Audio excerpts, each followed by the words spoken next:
وأقامها ورحمة الله تعالى وبركاته. عظم الله لكم الأجر بذكرى استشهاد أم البنين. الله يخليك خالتي الغالية. الله يحفظك. الله يسلمك. شلونكم ولا شو الله أخباركم؟ يخليك والله الحمد لله. عظم الله أجوركم إن شاء الله. عظم الله أجورنا وأجوركم. الله يبارك فيك. بسم الله الرحمن الرحيم. السلام عليكم ورحمة الله وبركاته. نعزيكم وشيعة أمير المؤمنين بذكرى استشهاد سيدتي ومولاتي باب الحوائج أم البنين عليه السلام. وبهذه المناسبة أود أن أقول لكم عظم الله أجورنا وأجوركم بهذا المصاب العظيم. أحسنتم. إذا تسمح لي ملا أتحدث دقائق ثم أعود إليك إن شاء الله حتى نتحدث وياك بحديث أسئلة نسألك إن شاء الله وتجاوبنا. نحن مشوقين باعتبار أنه أنت ما شاء الله اسمك يلمع يوم عن يوم في ساحة الإنشاد الحسيني. الله يبارك فيك. إذا مشاهدينا أنا أتحدث مصداقا لما موجود اليوم أمامنا الملا مهدي المنقوشي. نقول من المبارك والجميل أن نجد أن يحاول جاهد والعائلة بشكل عام أكيد أن تربي أولادها تربية حسينية ولائية. أن يبحث الأب في مكنونات أبنائه، في من يجد فيه مثلا نبتة أو في من يجد فيه نوعا ما هناك ميل إلى القضية الحسينية يخدمها، هناك شيء يستطيع أن شيئا فشيئا عندما ينميه أنه يخدم الإمام الحسين. البعض منهم يجد وفي سنين يعني تكون مبكرة من العمر حتى يستطيع أنه ينمي هذه الموهبة في السنين القادمة. البعض ما يجد في أبناء مثلا حب للقرآن، يتعلم يقرأ يحفظ قارئ أو مقرئ للقرآن أيضا. منهم من يجد في يعني كان لنا حلقة سابقة إذا تتذكرها وكان لنا أيضا حديث دار. وما شاء الله يعني أنت ما بين الحلقة السابقة وما بين الآن كان لك حضور مميز ولامع وبصمة واضحة في ساحة الإنشاد الحسيني. اليوم حتى الرواديد اللي أسمائهم ثقيلة في الإنشاد اليوم يذكرون ملا مهدي المنقوشي وكيف أنه صوت اليوم تقريبا يتطور في دقائق. أنا أقول يعني في دقائق صوتك يتطور. الحمد لله رب العالمين. موفق إن شاء الله. الله يخليك. ملا مهدي تواصلا مع قدمته زميلتي زهراء من هذا المدخل الجميل بحقك واللي قليل هو بحقك حقيقة. أنا يعني دا نشوف احنا كنا نلاحظ انت حققت انتشار كبير يعني من خلال المجالس الحسينيه، المحافل الولائيه، لا بل تعدى هذا. انا اتابع صفحتك على الفيسبوك يعني اشاهد نشاطاتك مع رواديد كبار، مع شخصيات دينيه لامعه، وقفاتك يعني ما شاء الله عليك. يعني رغم صغر سنك ملا مهدي، يعني أنا مدى أقول يعني شلون حققت هذا رغم صغر سنك؟ يعني أنت طفل صغير بعدك يعني، بس ما شاء الله عندك فد قوة شخصية، فد إرادة، فد عزيمة. طيب وراء كل هذه الأشياء أكيد كان سبب. طيب شنو سبب نجاحك وما شاء الله حضورك الواسع ملا مهدي؟ يعني سبب كل هذا بفضل سيدتي ومولاتي الحوراء زينب سلام الله تعالى عليها. وكل هذه الأبواب اللي قاعد تنفتح لي يعني ما يتصورها العقل، بفضل سيدتي ومولاتي الحوراء زينب وبفضل بركات أبي عبد الله الحسين عليه السلام. وإن شاء الله سوف أبقى كلمة الحوراء زينب بإذن الله تعالى. إن شاء الله. إن شاء الله. طيب ملا اليوم أنت أكيد لك كثير من الالتزامات، مثلا خصوصا أيام الوفيات، الاستشهاد الأئمة عليهم السلام، تكون لك مجالس أكيد. نعم صحيح. وحضور فيها. من المسؤول اليوم عن تنظيم هذه النشاطات كلها؟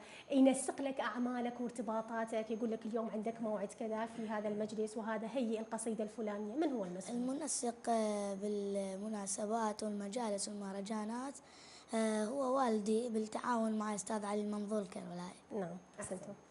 طيب ملا مهدي احنا مثل ما تعرف اليوم نعيش ذكرى وفاة أم الأنوار الأربعة سيدتي ومولاتي أم البنين سلام الله تعالى عليها. أكيد أنت محضر لنا شيء بحنجرتك الذهبية الحسينية، فيا حبذا أن نستمع إلى هذه نعيش هذا الجو الحزين من خلال صوتكم المبارك. تفضل ملا. محضرة أول قصيدة نعم للشاعر السيد علاء الموسوي الذي يعني من بداياتي بالخدمة نعم ما قصر وياي حقيقة، وأوجه له تحيتي من خلال قناتكم الموقرة. تحياتنا بنوجه له تحية. الله يخليك. والقصيدة الثانية بطور اللطمية. نعم. القصيدة الأولى بطور على يعني شبه طور القعدة خلينا نقول بالشعبي. نعم. والقصيدة الثانية طور اللطمية للشاعر السيد علي الموسوي، وهمي أنا ما قصر وياي حقيقة، وكذلك أوجه له تحياتي من خلال قناتكم. وأشكر جميع شاعر كتب بيتا للإمام الحسين عليه السلام. أحسنتم أحسنتم. القصيدة الأولى للشاعر السيد علاء الموسوي تقول: سورة الفاتحة لأم البنين اقراها، طلبتك ناجحة من تلهج بطرواها، ما تخيب دعيها حاجتك تقضيها. سورة الفاتحة من أم البنين اقراها، ربك انطاها وجاها ومنزله، ما ترد كل من دعاها بمسألة، يجرب انخاها بمصيبة ومعضلة، تنقضي بجاهل وفي الفاضلة. طلبتك لأرض البقيع عنوية، بدمعتك لأم القمر حاجيها، لوعتك تمحيها حاجتك تقضيها. سورة الفاتحة لأم البنين اقراها، هذه أم عباس سبع القنطرة، وبمثلها الدنيا ما جابت مرة، يا حرف يقدر يوصف مأثره، وكل اسمها يلوح عزة ومفخرة، والشرف يتنومس بطريقه، يعجزش ما وصف ما يقدر يجازيه، بلا فاقصد ليها حاجتك تقضيها.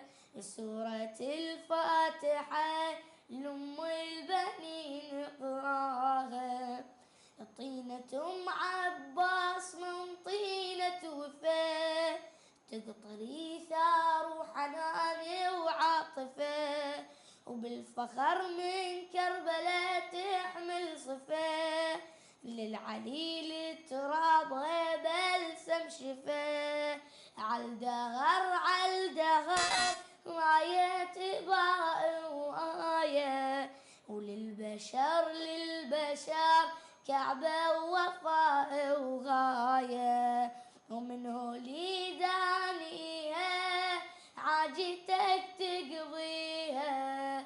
سورة الفاتحة لأم البنين اقراها. أحسنتم أحسنتم والله يبارك فيكم لمهدي على هذا الصوت الشجي. إن شاء الله أم البنين تحفظك يا ربي، وإن شاء الله قضاء حوائجنا جميعا وقضاء حوائجك أيضا إن شاء الله إن شاء الله. أم الله نخليك شوية ترتاح، بعدين نروح الفقرة ونرجع وياك إن شاء الله حتى نتحدث وياك بأمور ثانية إن شاء الله. إن شاء الله. الله يبارك فيك. لشهداء الحشد الشعب المقدس. في زمننا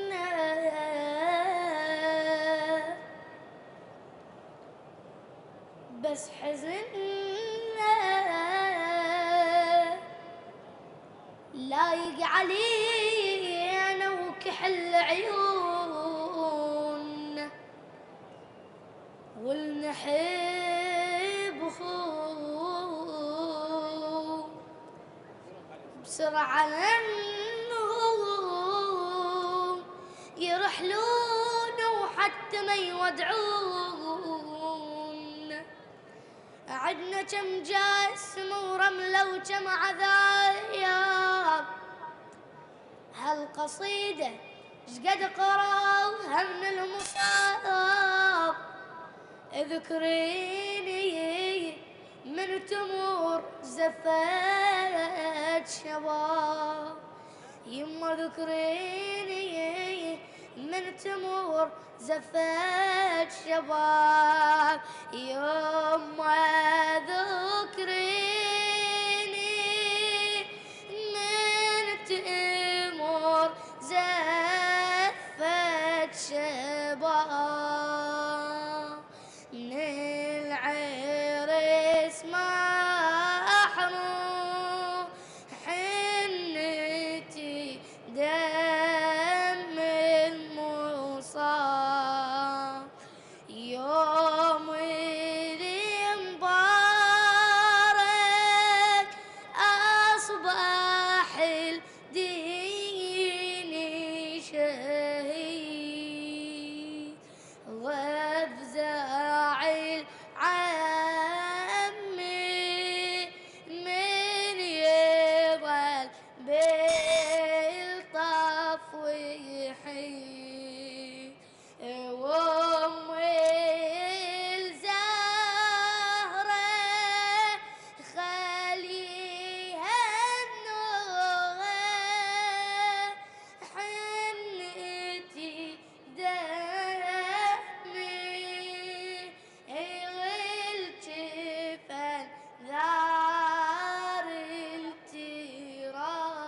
الآن مع حياكم الله تاج راس خالتي الله الغالية. يخليك. منى مهدي، يعني شفتك هسه قبل قليل شلون لقيت هذه القصيدة بحق أبطال الحشد الشعبي، خصوصا كانت القصيدة موجهة إلى أمهات الشهداء. وأني بالمناسبة قبل فترة قريت لك منشور على الفيسبوك انك تعتذر انك ما هنيت الام بعيد الام، كونك انك خجول من امهات الشهداء، صحيح. لا تستطيع ان تهني ام الشهيد لانها فقدت ابنها، لا تجد من يهنيها بهذا اليوم المبارك. طيب شنو تعليقك على هذا منى مهدي؟ تعليقي يعني ما نشرت منشور تهنئة، استحي من أمهات الشهداء. نعم. هي فاقدة ابنها، من اللي يهنيها؟ فهني لله رب العالمين. طيب انا بس قريت اثناء ما تقرا هذه القصيده، انت تحس اذا يعني اذا تحس بالبطولات اللي يسطروها الحشد الشعبي، قوات صحيح. المسلحه، يكون لكم اعمال في هذا الصدد يعني فيما يخص اليوم ابطالنا؟ نعم. يعني تقرا لهم دائما؟ أي نعم. اها. ما ناسيهم. اكيد هاي قراءتك لهم هي عبارات محفزه لابطالنا وشهدائنا في الحشد الشعبي رحمه الله تعالى عليهم. رحمة الله. منى مهدي، انت قبل قليل قلت لي انت راح عندي قصيدتين، واحده مثل القعده واحده مثل اللطميه، فاحنا نطمع بان نستمع الى القصيده الثانيه ولو اخاف تعبت ويانا. لا خادم. الله يحفظك يلا خادم بس. الحسين، تفضل منى مهدي. خليني نعاغى، خليني نعاغى، قمر غاشم الليلة، خليني نعاغى، خليني نعاغى، خليني نعاغى، قمر غاشم الليلة، خليني نعاغى. غاي أم الفاجعة فقدت بنيها، الليلة مرسول الأجل يتعنى ليها، خليني نقرأ الفاتحة ونبكي عليها، نعزي طه وحيدر وفاطمة بيها، نبكي غياغة، نبكي غياغة، عالمشاول الغبرية نبكي غياغة، يمها جنح الموت يتعنى المسية، وهي كل صفناتها على الغبرية، تنادي ريت أولادي تحضر بالمنية، يا فقد الحسين ايش سوى بيا، روحي خلاغة، روحي خلاغة، تريدك الصبح ومسية، روحي خلاغة، يما يما عسيان اقدر كل ظروفك، رحت ودموع الحزن تبكي لحروفك، ما حسبت حساب اموت وما اشوفك، يا العفتني لا تظن فد يوم اعوفك، عيني مبجاغة، عيني مبجاغة، هيلك من يوم العفتة عيني مبجاغة، ليلة أم الأربعة قرب أجلها، والدة ودمعاتها بحسرته لها، عادت الحرمة تحن وتريد أهلها، لا هي حضرتهم ولا هم حضروا لها، والله آذاها، والله آذاها، يا جرح فقد الأطايب والله آذاها، طش خبر خلي لبر جاء المدينة،